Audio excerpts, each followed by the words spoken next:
പണിഷറിൻ്റെ special episode അല്ലെങ്കിൽ short film എന്ന രീതിയിൽ റിലീസ് ചെയ്ത ഏറ്റവും പുതിയ സിനിമയാണ് പണിഷർ വൺ ലാസ്റ്റ് കിൽ. ഒരു ഷോർട്ട് ഫിലിം ആയതുകൊണ്ട് തന്നെ ചെറിയൊരു പ്ലോട്ട്, ചെറിയൊരു ടൈം ഫ്രെയിമിൽ പറഞ്ഞു പോകുന്ന ഒരു ആക്ഷൻ ത്രില്ലറാണിത്. ഫ്രാങ്ക് കാസിൽ തൻ്റെ ലൈഫിലെ ട്രാജഡികൾ കാരണം ഒരു മെന്റൽ ബ്രേക്ക് ഡൗണിൻ്റെ വക്കിൽ നിൽക്കുകയും വിജിലാൻറ്റിസം എന്നേക്കുമായി നിർത്താൻ തീരുമാനിക്കുമ്പോഴാണ് അയാളെ തേടി ഒരു ശത്രു എത്തുന്നത്. ഒരു നിശ്ചിത സമയത്തിനകം പണിഷറിനെ കൊല്ലാനുള്ള ബൗണ്ടിയും അയാൾ വയ്ക്കുന്നു. ഈ കുറച്ച് സമയത്തിനകം പണിഷർ തന്നെ കൊല്ലാൻ വരുന്ന എല്ലാവരെയും ഒറ്റയ്ക്ക് നേരിടുന്നതാണ് ഈ ഷോർട്ട് ഫിലിമിൻ്റെ പ്ലോട്ട്. ഇനി പോസിറ്റീവ്സിലേക്ക് വന്നാൽ പതിവ് പോലെ ജോൺ ബർത്താലിൻ്റെ ഫ്രാങ്ക് കാസിൽ അല്ലെങ്കിൽ പണിഷർ തന്നെയാണ് ഈ സിനിമയുടെ മെയിൻ ഹൈലൈറ്റ്. പുള്ളി ആക്ഷൻ സീക്വൻസുകളിലും മെന്റൽ ബ്രേക്ക് ഡൗൺ ആകുന്ന സീക്വൻസുകളിലും ഒരുപോലെ പവർഫുൾ ആയിട്ടുള്ള പെർഫോമൻസ് ഇടുന്നുണ്ട്.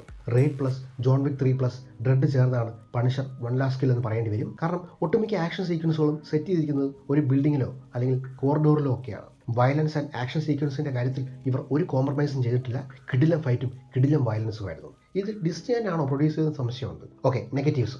പ്രധാന നെഗറ്റീവ് നമ്മൾ മുൻപ് കണ്ടതുപോലെ തന്നെ ഫ്രാങ്ക് കാസിലിൻ്റെ ഫ്ലാഷ് ബാക്കും ആ ഒരു സംഭവിക്കുന്ന ട്രാജഡി ട്രോമയൊക്കെ വീണ്ടും ഇവിടെ ഒരു പ്ലോട്ടായിട്ട് ഉപയോഗിക്കുന്നുണ്ട്. അതൊരു റെപ്പറ്റീഷൻ പോലെ ഫീൽ ചെയ്തേക്കാം, അല്ലെങ്കിൽ ഒരു ഫില്ലർ പോലെ. പ്ലോട്ടിൽ കാര്യമായിട്ടൊന്നുമില്ല, ആക്ഷൻ സീക്വൻസുകൾ സെറ്റ് ചെയ്യാൻ വേണ്ടി ഒരു സിനിമ എന്ന് വേണമെങ്കിൽ പറയാം. പക്ഷേ ആ രീതിയിൽ നോക്കിയാൽ പണിഷർ ഒരു മികച്ച ആക്ഷൻ ത്രില്ലർ തന്നെയാണ്. ഡെയർ ഡെവിൾ സീരീസിൻ്റെയും അല്ലെങ്കിൽ പണിഷറിൻ്റെയും ഒക്കെ ഫാൻസ് ആണെങ്കിൽ നിങ്ങൾക്ക് ഡെഫിനറ്റ്ലി ഈ സിനിമ ഇഷ്ടപ്പെടും. കിടിലം വയലൻസും കിടിലം ആക്ഷനും പിന്നെ ജോൺ ബർത്താലിൻ്റെ പെർഫോമൻസും കൂടെ ആകുമ്പോൾ ഒരു power packed action short film തന്നെയാണിത്. പണിഷർ ഫാൻസിന് ഒരു മികച്ച ട്രീറ്റ്.